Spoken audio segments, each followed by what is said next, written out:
Say what's cracking, YouTube. It's your boy 16 to life, and I'm back like I'm on a parole violation. You're down. Now, for those of y'all that's new to my page, in 1994, I got arrested. I was eventually sentenced to 16 years plus life, and I ended up serving 24 years straight in the California prison system. During those times, I accumulated some good stories, and I'm going to drop a story on y'all today. In the event you happen to like it, then definitely be sure to hit that like button, leave a comment, subscribe, and most definitely hit that notification bell. That way, anytime I drop a story, you will be notified ASAP, and you can hop on it whenever you're ready. Also, like I tell y'all, man, I rap, and the lyrics is fire, man. Do not get it twisted. The flow is nothing like Curtis Blow. I'm going to leave a link in the description for this Mozzy challenge that I did when I first got out, man, and I gassed it. Y'all definitely be sure to check that out and tell me what y'all think. Or you can go to my YouTube playlist and look at Gas Station, and all my songs is up there too, man. But y'all sure check that out.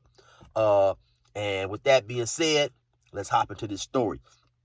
Now, you know, a lot of times, man, when we locked up, in the penitentiary, in prison or whatever, you always hear these stories about violence and this and that. But, you know, there was some moments up in there that was fun, man, that, you know, because me, by having life, being young, you know, we all had to make the best of a bad situation, you know, so it wasn't always bad and stuff like that, right? So I'm going to tell y'all a story about stealing, man. You know, I learned early that stealing in jail, in prison, is at the high of at the top of the list. It's high on the list of the things that can immediately get you messed up, stabbed, or whatever, you know. So I remember one day, it's about 1995, I'm in Riverside County in the Crip Tank. There was a dude named Ant. He was about 35, 40. That was his real name, from Compton, you know. So we out there in the day room. Then all of a sudden he say, hey, y'all, excuse me, Crips. Hey, there is a thief among us. Somebody that stole my cup. And as Crips, we not supposed to be stealing from each other. So if I catch the dude with my cup, I'm supposed to beat him bad. Yeah. And so now we looking around, we like wondering, like, damn, okay, you know, who the dude doing the stealing up in here? So, you know, we looking around and stuff. So we out in the day room maybe about 2-3 hours, however long it was. Then it was time for us to lock up. So we lock up. We in the cell maybe about 5-10 minutes. All of a sudden we hear Ant. He come to the door again. He like, hey, excuse me, Crips. My bad, y'all. I found my cup in my locker. Sorry about that, y'all. You know, so we started laughing. It was kind of funny, you know. But like I say, we learned early in the game, man, that stealing in prison was definitely a no-no, you know. So this was like 1995, 96, like I say. And back then, individuals definitely have different values.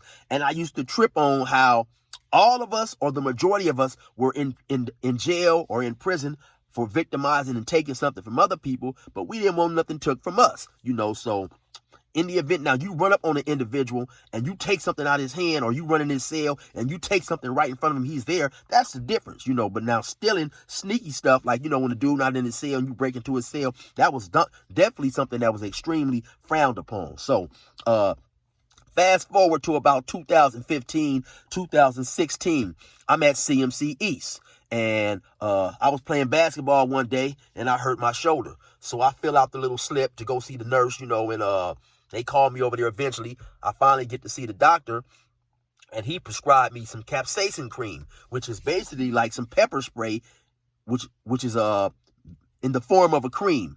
And so once I get it, you know, I'm supposed to go back to my cell and rub it on my shoulder or whatever, and that's supposed to help with the pain that I got. So I get back to the cell.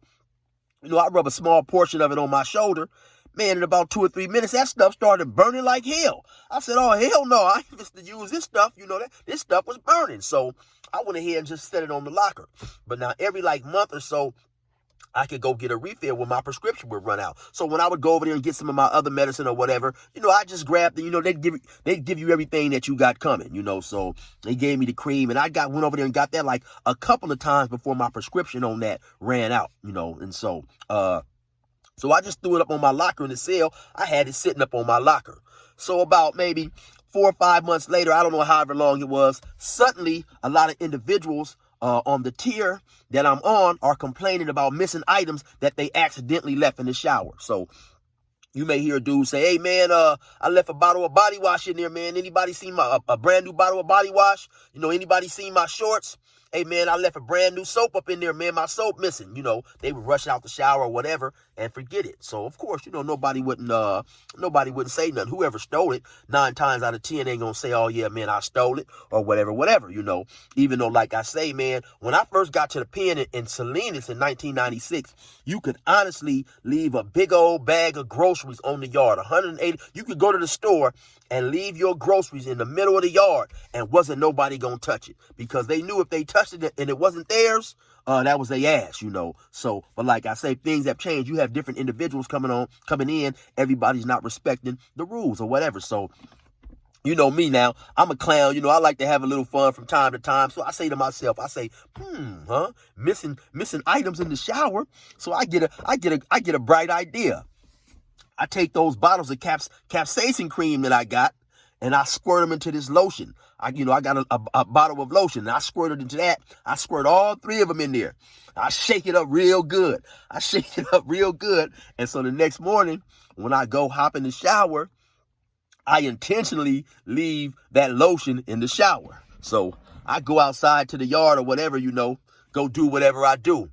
A couple hours later, I'm coming back. I'm going to look in the shower. I set it at the top so I can walk past and look. My intention is to go and see if anybody didn't pick this lotion bottle up. But before I can get to the shower, I got to pass the day room. So I pass the day room. It's this Mexican blood in there. I cannot remember his name, man. And he's talking to Dirty Red, which is his real name. Dirty Red was a blood from Lincoln Park, which is a hood in San Diego. Me and Dirty Red had been knowing each other probably since like 2000, 2001. Dirty Red was a solid stand-up dude. Me and him went back a long ways. So I hear the Mexican dude telling Dirty Red, oh, blood, that stuff was in there burning my balls, blood, burning my balls in my chest. Dirty Red said, man, that's what your ass get. You ain't had no problem picking it up. It wasn't yours in the first place. So I open up the door. I spin up in there. I say, excuse me, y'all. Hey, man, I left a lotion bottle in the shower. Did anybody anybody find my lotion? So the Mexican dude, he turned around. He looked at me. He said, hey, chill. That was your bottle that you left in there? I said, yeah, man, I use it for my shoulder. He said, oh, you did that on purpose, huh? I say, man, what is you talking about? That's for my shoulder. He said, no, man, you did that on purpose, huh? I said, no, man, but I got a big old smile on my face. I said, I forgot it. That's my lotion up in there. I said, hey. I said, keep it real, huh? You thought you came up. He said, I ain't gonna lie, man. He said, I was getting out the shower. I seen that lotion. I was like, oh, I need this. So he said he grabbed the lotion, tucked it in his towel, walked back to his cell. He said he get up in the cell. He said, man, I started putting that stuff on my chest, my balls, my face and all that. He said about 2 minutes later, blood, that stuff started to burn the hell out of me, blood. I'm like, oh, hell. He said, man, I pulled my pants down, ran, put my dick in the sink, turned on the water. He said, man, I turned the water on and grabbed the towel. I'm starting to try to wipe it off. And then the stuff started burning me even more, because when that stuff gets into your pores, it really starts to burn and irritate you, And me and Dirty Red, boy, we in there laughing like hell, man. Dirty Red said, yeah, man, that's what your ass get. He said, man, I bet you the next time you see something sitting in the shower that's not yours, you ain't gonna touch it. He like, oh, yeah, blood, I should have known better than that. I should have known it was a setup. So I said, where is it at, man? He said, oh, man, I put it back in the shower. So I walked down there, I grabbed it, man, and took it on back to the cell. But I had a good laugh out of that, man. Every time I see him, boy, we'd bust up laughing, because he knew he was wrong, man. He knew he shouldn't have messed with that lotion.